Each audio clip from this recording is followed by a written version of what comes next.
Olá pessoal, tudo bem? Se você é novo por aqui, seja bem-vindo ao canal Advogando com Rafa. O meu nome é Rafaela Costa, eu sou advogada e atuo na área trabalhista. Estou sempre aqui toda terça-feira por volta das 19 horas para trazer conteúdo novo para você, para que assim você possa entender melhor sobre os seus direitos de uma forma bem simplificada. Bom, hoje falaremos sobre um tema muito recorrente aqui no meu escritório. Nós temos muitas ações aqui nesse sentido. Falaremos sobre os direitos trabalhistas dos professores. Afinal, será que o professor possui alguma jornada de trabalho especial? Como funciona o cálculo da remuneração do professor?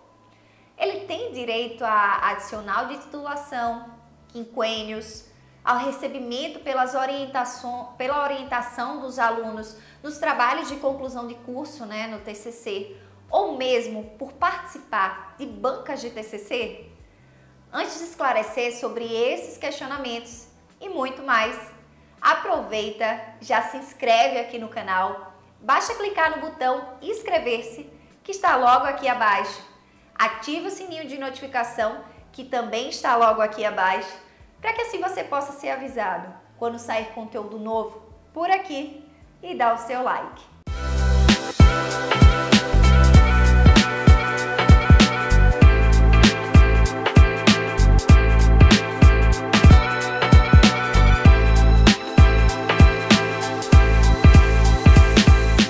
Bom, pessoal, de fato o professor é um empregado e possui diversos direitos como qualquer outro trabalhador. Mas a legislação prevê algumas peculiaridades, alguns direitos aplicados diretamente a essa categoria profissional. Lembrando que com a reforma trabalhista, nós tivemos algumas alterações e nós vamos aproveitar para expor por aqui. Bom, o primeiro ponto que abordaremos é com relação à jornada de trabalho. Nós tivemos uma alteração diretamente impactante da legislação com relação à jornada de trabalho. O artigo 318 da Consolidação das Leis do Trabalho previa que o professor, no mesmo estabelecimento de ensino, não poderia dar por dia mais de 4 horas consecutivas ou mesmo 6 horas intercaladas de aula. Então, o professor que dava 5 horas consecutivas de aula acabava recebendo a quinta hora, essa 1 hora a mais, como hora extra. Com a reforma trabalhista, que entrou em vigor em meados de novembro do ano de 2017, nós tivemos uma alteração brusca na redação, que assim passou a prever que o professor pode dar aula em um mesmo estabelecimento por mais de um turno, desde que essa jornada de trabalho daquele dia ela não venha a ultrapassar a jornada de trabalho semanal de 44 horas, não se computando aqui o horário de intervalo, tá bom? Mas atenção, pessoal, para aqueles professores com contrato de trabalho mais antigo, com período de prestação de serviço anterior a meados de novembro de 2017, é possível requerer parte do contrato, até a referida data, nos termos da redação mais benéfica do artigo 318 da CLT, que traz a limitação da jornada diária numa mesma instituição de ensino de 4 horas consecutivas ou 6 horas intercaladas de prestação de serviço.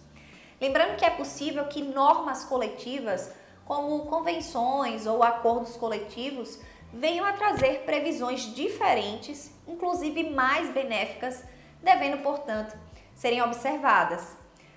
Diante do teor dessa nova redação que eu mencionei, nós tivemos impactos diretamente com relação à jornada de trabalho do professor. Nesse caso, o professor poderá trabalhar até 44 horas semanais na mesma instituição de ensino, sendo consideradas horas extras as que ultrapassem essas 44 horas, salvo previsão em norma coletiva em contrário. Já com relação ao intervalo para descanso, aplica-se aqui a norma geral, salvo exceção, onde o empregado tem direito a 15 minutos de intervalo em caso de jornada entre 4 e 6 horas e 1 hora de intervalo para aqueles professores que trabalham por mais de 6 horas diárias. Cabe uma ressalva com relação ao que chamamos de janela, que seria aquele intervalo entre uma aula e outra em que o professor encontra-se ali disponível, na instituição de ensino, só no aguardo da próxima aula. O Tribunal Superior do Trabalho entende que nessa situação o empregado encontra-se ali à disposição, da sua empregadora, da instituição de ensino, devendo receber, para tanto, só que no limite de 1 hora diária de espera. Um outro intervalo muito comum de ser violado aqui, é clássico, em especial no caso de professores universitários, é o intervalo interjornada. Tá, Rafa, mas que intervalo é esse? Bom, esse é o intervalo mínimo de 11 horas consecutivas de descanso que deve existir entre um dia de trabalho e o outro. Então, por exemplo, o professor que trabalha até as 22 horas de um dia e começa a dar aula novamente às 7h30 do dia seguinte, nesse caso o professor descansou apenas 9 horas e 30 consecutivas, restando aí 1h30 para completar as 11 horas de intervalo exigidas por lei. Essa 1h30, ela deve ser remunerada como extra. Um outro ponto muito comum, principalmente para os professores universitários aqui também, é o trabalho após as 22 horas. Saibam que após esse horário, o professor ele deve receber o que a gente chama aqui de adicional noturno, que nada mais é do que o acréscimo de 20% sobre a hora que ultrapassa as 22 horas. Já com relação à remuneração mensal do professor, ela é composta pelo salário base, somado aí ao descanso semanal remunerado e a hora atividade.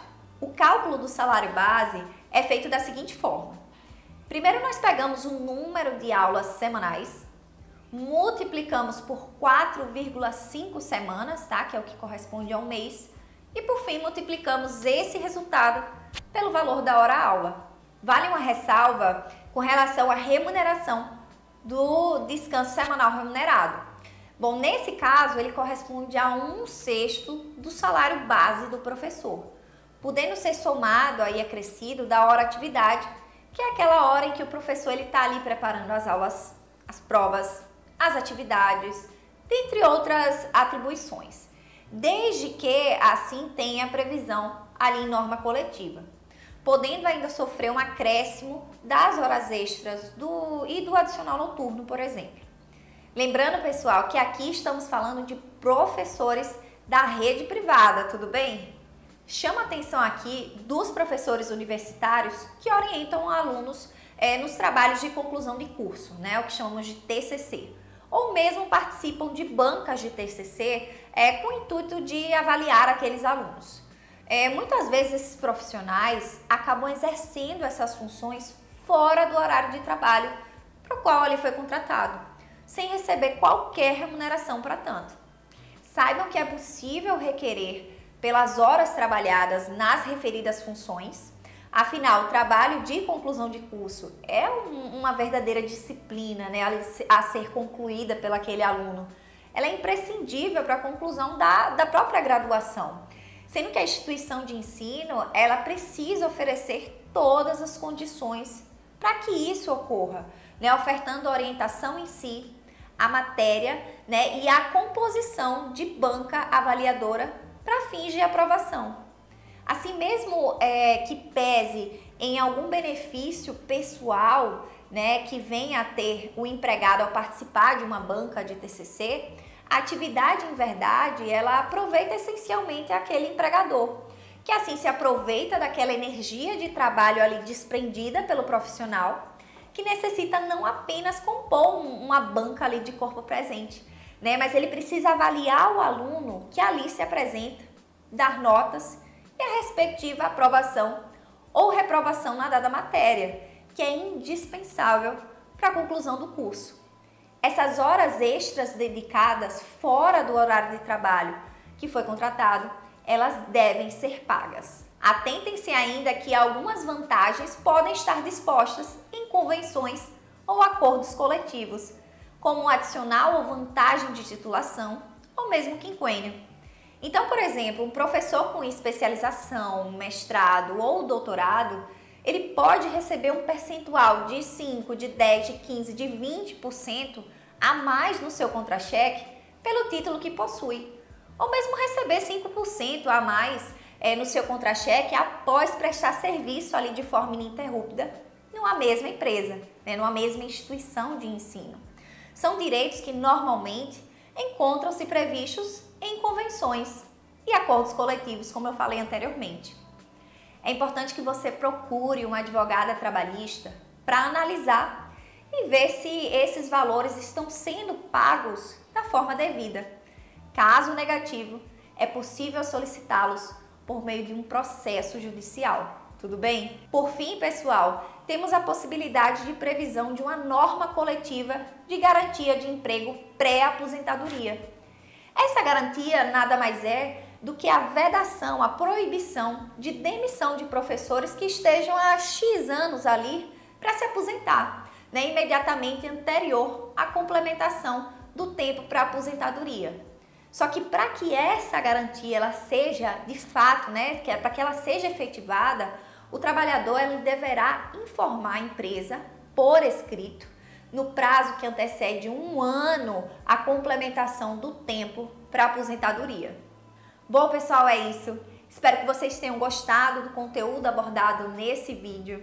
Lembrando que os professores possuem diversos outros direitos que assim podem ser aplicados, devendo ser analisado com base em cada caso concreto, tá bom? Então não deixem de procurar uma advogada trabalhista para orientá-los.